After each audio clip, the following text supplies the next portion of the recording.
Olá pessoal, tudo bem com vocês? Eu sou o Hugo e eu tô aqui para falar hoje de um tema tanto quanto controverso, um tema que muitos consideram que deve ser proibido falar disso, que pode atrair, né? Muita gente tem medo de falar desse tema, muita gente foge dele, mas já vou começar falando que essa é a única certeza que a gente tem na vida, que é a morte. Todos nós vamos morrer um dia, mas todo mundo tem medo de falar disso, acha que falar disso atrai a morte, considera a morte como um ser personificado, né? Que você vai falar dela, ela vai chegar perto de você, vai ouvir, vai atrair, então tem que repelir isso como se isso não existisse, fosse uma coisa que estivesse muito distante. Mas a gente deve falar sim, porque nós não somos imortais dentro da carne, né? Na nossa carne nós não somos imortais, somos seres imortais em espírito. Na carne não. Então a gente precisa morrer. Morrer para renascer de novo, morrer para continuar a nossa caminhada evolutiva, de acordo com a crença de cada um. Há quem acredite que morreu, acabou, mas todo mundo converge num ponto. A gente vai morrer um dia. Isso é inevitável. Independente do que você acredita que venha depois, se vem algo depois, se não vem, a morte é inevitável. Mas eu queria falar nesse vídeo aqui de como que é morrer. Pode surgir a pergunta, poxa, mas como que você vai falar disso? Você não morreu? Você não sabe? Eu, dentro das minhas crenças, acredito que sim, eu já tenha morrido várias vezes, porque eu acredito na reencarnação. Não me lembro. Isso é uma bênção, inclusive, né? Porque lembrar de morte, não deve, da própria morte, deve ser algo estranho, no mínimo. Mas nós, todos nós, já morremos várias vezes, renascemos outras tantas vezes. Então é algo que acontece. Eu encaro a morte como uma transição. Você muda, você passa de uma dimensão, vai para outra. Claro que cada um tem a sua crença e eu não estou aqui para impor a minha sobre ninguém. Eu estou aqui para falar de um tema e, como o meu objetivo central, fazer que vocês reflitam a respeito disso. E a gente reflita sobre algo que acontece a todos nós. Ninguém escapa da morte, ninguém foge dela, ninguém engana. Pode morrer mais cedo, mais tarde, mas vai acabar morrendo um dia.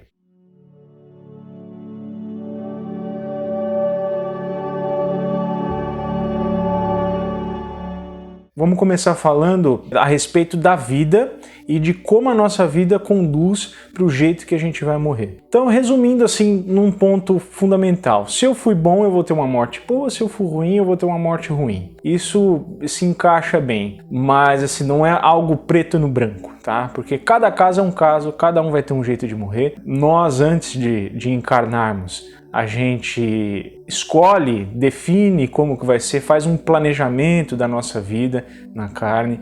Todos nós, a grande maioria, na verdade, faz um planejamento, tem toda uma estrutura de como vai ser a sua vida, de o que você vai fazer. A maioria não cumpre tudo, são pouquíssimas pessoas que conseguem cumprir todo o planejamento que vieram fazer. E, inclusive, já está determinado a data da morte, como vai morrer, na grande maioria das pessoas. A gente tem um prazo de validade, vamos chamar assim. Poxa, mas aí pode surgir o questionamento, mas se tem um prazo de validade, então não importa o que eu faça, que eu vou acabar morrendo naquela data. Então se eu me jogar de um prédio e não for minha hora, eu vou dar alguma coisa, vai acontecer, eu vou me salvar. Se eu andar de moto sem capacete e bater num carro e não for a minha hora, não vai acontecer nada comigo. Não é bem assim. Eu falei, a gente pode adiantar o processo ou retardar, até mesmo retardar ele de acordo com o merecimento de cada um. Mas sim, a gente tem uma data para morrer.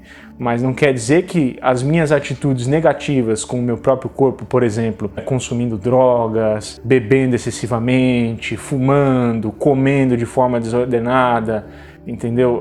Tendo contato com doenças, isso pode adiantar o processo de falecimento, eu posso destruir o meu corpo antes da hora, entende? Como também eu posso pedir a Deus, pedir aos espíritos, pedir dentro da crença de cada um que eu tenha mais dias de vida, mais anos de vida, mais meses de vida, e isso pode ser concedido de acordo com todo um planejamento. Tudo esse pedido vai ser estudado por seres que governam nossas evoluções e eles vão determinar se é útil ou não que a gente continue um tempo a mais no plano físico, com a nossa carne.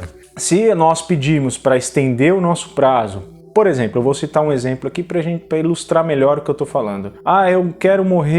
Eu vou morrer, na verdade, dentro do meu planejamento com 100 anos, um bom tempo, bem saudável, lúcido, funcionando bem, né, com o corpo funcional, mas eu queria viver até os 110, eu peço isso. Peço a Deus, faço uma oração pedindo para viver um pouco mais. E aí eles lá no planejamento e todo o estudo a respeito desse meu pedido, eles entendem que se eu ficar mais 10 anos eu posso acabar ajudando mais pessoas, contribuindo mais com a minha família e até mesmo vai ser ótimo para minha própria evolução, passar por alguma experiência a mais. E aí eles concedem e eu vou viver até os 110 anos, como eu pedi. Como pode acontecer que não há necessidade que você viva mais tempo, você precisa vir embora aos 100 anos e não vai ter jeito, vai ter que morrer aos 100 anos. Ou se mesmo assim eu ainda tive esses 100 anos, que é a minha data de validade, vamos chamar assim, só que ao longo da vida usei drogas, fumei, comi de forma exagerada, desregrada, comendo muita porcaria, tive uma vida completamente desregrada e ao invés de morrer com 100 anos, eu morro com 60.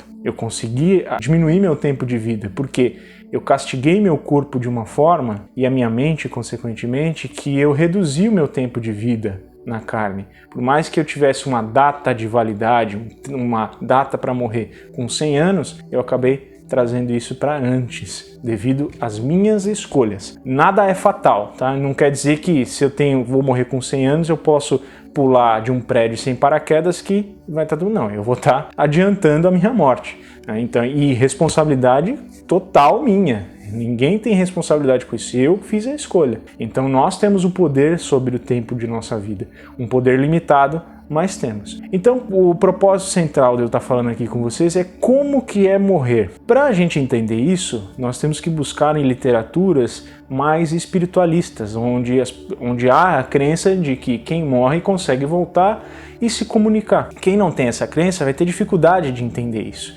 Mas se você não tem essa crença em que as pessoas que já morreram podem se comunicar conosco, que estamos aqui no plano físico, tente abrir a mente para entender isso. Que isso é muito esclarecedor e muitas vezes é reconfortante. Afasta um pouco o medo da morte. Porque eu não posso ser hipócrita e falar que eu não tenho medo da morte. Tenho. Na verdade, eu tenho medo de como que eu vou morrer. Porque eu não sei. Se todo mundo soubesse, né, a gente ia viver ou numa depressão profunda, num pânico, num medo constante, ou se fosse uma morte tranquila ia viver, mas tudo está dentro da sabedoria divina, daqueles que nos regem, daquele que nos criou. Então a gente não sabe como que vai morrer, quando que vai morrer, poucas pessoas têm acesso a essa informação, algumas pessoas com a mente já mais preparada, com o espírito mais evoluído, conseguem ter o acesso. Muita gente, quando está chegando perto da morte, às vezes no dia e tudo mais, ela pressente aquilo, quando está chegando perto, ela pressente, mas ela não entende.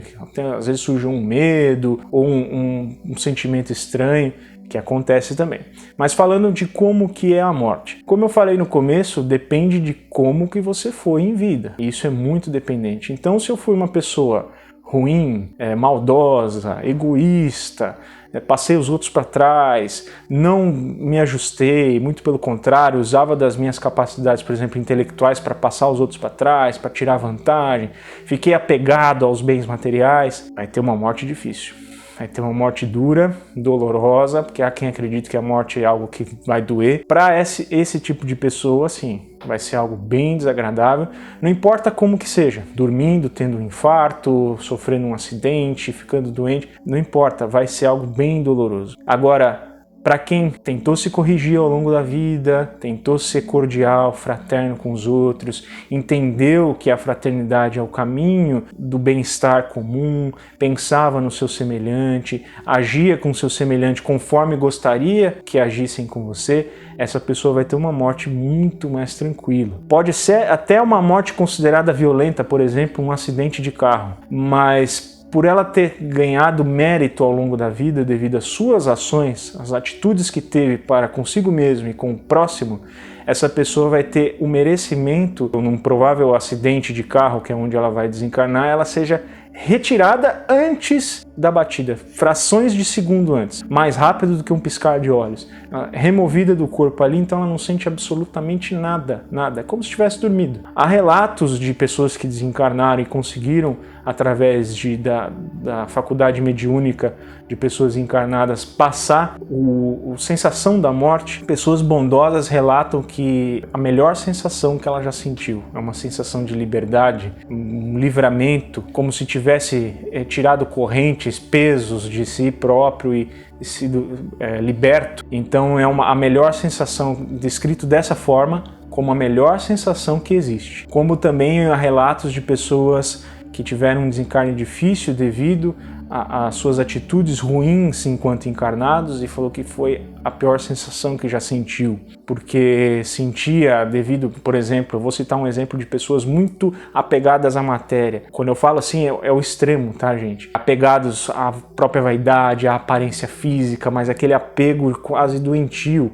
e chega a ser doentio também. Essas pessoas sofrem muito porque elas ficam, os seus espíritos ficam muito conectadas àquele corpo que morreu, então ela sente o corpo em putrefação, ou seja, sente o corpo se decompondo, sente os vermes rastejando, comendo, mordendo, tem toda essa sensação, porque ainda há uma conexão muito intensa entre o espírito, a alma e aquele corpo. Então ela ainda consegue ter essas percepções. Só que ela já está morta, aquele corpo já morreu, aquele corpo já não tem mais função. Ele está sendo decomposto pela natureza para voltar a fazer parte de um todo. Mas aquela alma ainda está conectada àquilo e sente. Então muitos ficam presos aos corpos, nos caixões, nos cemitérios. Então o cemitério é um local, às vezes, de muitos espíritos em sofrimento ainda dentro, conectados, né? Aqueles que têm morte violenta são pessoas ruins, mas tem como destino a morte violenta como um acidente, como eu exemplifiquei. Essa pessoa vai sentir cada dor, vai acordar lá do outro lado após a morte, sentindo a dor com o corpo, por exemplo, num acidente de carro, todo machucado, quebrado, dilacerado, ela vai sentir cada pedacinho daquilo. E isso é de enlouquecer. Então, a morte é algo bom para quem é bom e é algo ruim para quem é ruim. Então, tudo depende de como você foi em vida, de como você é mentalmente, dentro de si próprio. Se você tem muito medo, pode atrair coisas e a sua morte vai ser tanto quanto desagradável. Se você é bondoso, se você se corrige, se você tenta andar pelo caminho do bem, da caridade, do amor, você muito provavelmente vai ter uma morte mais tranquila. Por que eu falo muito provavelmente? Eu nunca vou falar algo com certeza, por quê? E cada caso é um caso. Ah, mas há pessoas que foram tão boas que na hora da morte tiveram que sofreram acidentes, ficaram muito doentes. Tudo tem uma explicação, gente. Nada é por acaso. Então mesmo uma pessoa boa que padeceu de uma doença terrível, por exemplo, um câncer muito fulminante, ela vai ter o merecimento, as suas dores vão ser abrandadas, o seu tormento vai ser aliviado, vai ser tudo mais fácil para uma pessoa que foi boa, uma pessoa que teve mérito. Tá? Tudo está dentro do mérito. Então uma pessoa que não foi boa, se ela padecer de um câncer, por exemplo, ela vai sofrer bastante. Se é uma pessoa muito apegada à matéria, vai sofrer bastante. Uma pessoa muito mergulhada na ignorância, vai sofrer bastante. Acaba sendo dessa forma. Então, aonde eu quero chegar? Que a nossa morte, como ela vai ser, não estou falando a sensação, né? Não estou falando o como da estrutura, ou um acidente, ou doença, isso é pré-determinado. Mas a sensação de morte, se a morte é bom ou é ruim, vai depender muito, conta bastante como você foi em vida. Então reflitam sobre isso. Entendam que igual eu falei no começo, morte é algo inevitável. Todos nós vamos ter que passar por ela. É assustador? Sim, confesso que é. Para muitas pessoas já não é. Tem pessoas que já têm uma capacidade de compreensão disso muito maior e trata isso com normalidade. Mas a imensa maioria não. Então é assustador? Sim. Eu quero ter uma morte tranquila, uma morte confortável, igual os relatos que eu já li de espíritos que voltaram e contaram, que falou que foi a melhor sensação que já teve. Eu quero estar nesse grupo. Então, para isso, eu preciso, desde agora, não sei quando que é a data, espero que não seja logo, eu preciso atuar desde agora em me melhorar, em ser uma pessoa boa e angariar méritos para que eu tenha o merecimento, a bênção de poder morrer de forma tranquila. De assim que eu morrer, encontrar pessoas que foram antes de mim, pessoas que eu amo, pessoas que eu não conheço ainda, que vão me receber. Essa é a minha intenção. Então eu preciso atuar desde agora para lá na frente, quando for a minha vez, eu ter esse merecimento. Eu não quero ter um sofrimento terrível, enlouquecedor. Atuar desde agora, esse está sobre o meu controle. Em parte, não digo 100%, igual eu falei, nunca nada 100%, mas eu tenho grande parcela de controle nisso. Então eu vou agir para que quando for a minha vez seja tudo tranquilo. Há também as pessoas que acreditam que quanto mais consciência espiritual eu tiver, conhecimento, mais fácil é. Então, depende. O que conta positivamente são as suas boas atitudes, as suas boas ações com o seu semelhante, consigo próprio, com o meio que você vive, a forma de você se corrigir, de tentar ser uma pessoa melhor, é isso que vai pesar. O seu conhecimento, há pessoas que têm esse conhecimento mais espiritualista, ou religioso, independente da crença que tenha, que acreditam que por serem detentoras desse conhecimento, elas vão ter uma morte tranquila. Não. Há muitos doutores em espiritualidade, pessoas com grandes conhecimentos religiosos que têm mortes terríveis. É a sua boa ação, é você ser bondoso, independente do seu conhecimento. Como há pessoas que não têm conhecimento nenhum, mas são extremamente boas, que têm mortes muito tranquilas, muito boas, muito em paz, vamos dizer assim. Então reflitam sobre isso, essa é a minha intenção no vídeo de hoje, é trazer essa reflexão a respeito da morte, que é algo que todos vamos passar, não adianta fugir do assunto, e falar dele também não atrai, tá, pessoal? O que atrai isso são as suas atitudes ruins consigo próprio, destruindo o seu corpo, deixando de tomar cuidado com a sua mente, é isso que vai frequentando lugares perigosos, atraindo dessa forma que você vai atrair a morte para você. Agora, conversando sobre ela, refletindo sobre ela, filosoficamente, religiosamente, do jeito que você quiser, isso não atrai a morte, fiquem tranquilos, tá, gente? Então, tem que falar disso porque isso faz parte da vida, é um ciclo. O nascimento e a morte é o começo e o fim de um ciclo. Da mesma forma que nós vamos reencarnar de novo, vai nascer de novo, vai morrer de novo, a grande maioria de nós já passou por isso centenas de vezes, tá? Os animais passam por isso, as plantas passam por isso. Isso é uma lei universal, é uma lei do ciclo. A única coisa que é eterna é a nossa alma, o nosso espírito, como o Espírito de Deus, que é eterno e imutável, né? Já está ali. Então isso é imortal. Tudo que é matéria, ela é moldável, ela vai sofrendo ciclos ao longo da vida. E a morte faz parte de um ciclo. Vamos encarar como uma transição, um portal que a gente passa para um outro lado, para uma outra dimensão. Então eu espero que vocês tenham gostado, que tenha feito refletir. Igual eu sempre falo, o meu objetivo é fazer com que vocês reflitam um pouco a respeito desses temas, passem a olhar para si próprios, a olhar o mundo, enxergar um pouco diferente, sobre um prisma diferente, certos assuntos. Se gostou, deixa seu like, se inscreve, dá uma força para a gente continuar falando desses temas que faz a nossa mente pensar um pouco mais. Bom, então um grande abraço e até a próxima.